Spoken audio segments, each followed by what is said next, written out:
In the Redding area, one of the usual suspects for flooding is Churn Creek Bottom. The Northstate News' Devin Herenda is on Churn Creek Road with how it's impacting the area. Devin.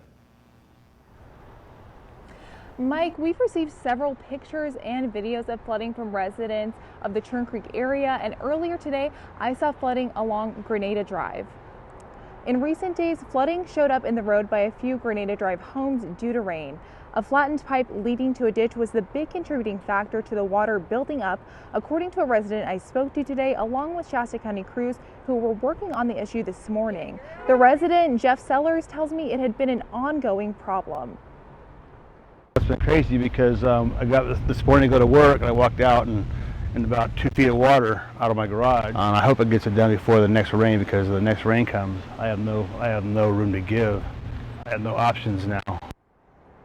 Sellers says when rain like this was happening, the water was going under his basement and into his AC unit, saying this was the worst it was since the drainage trouble began several years ago.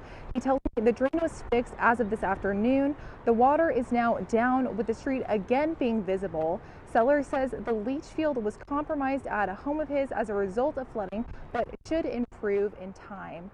I'm waiting to hear back from Shasta County representatives just to confirm that the repairs are all complete, but in the meantime, Sellers says he's very happy to see the efforts from the county to make sure the job gets done.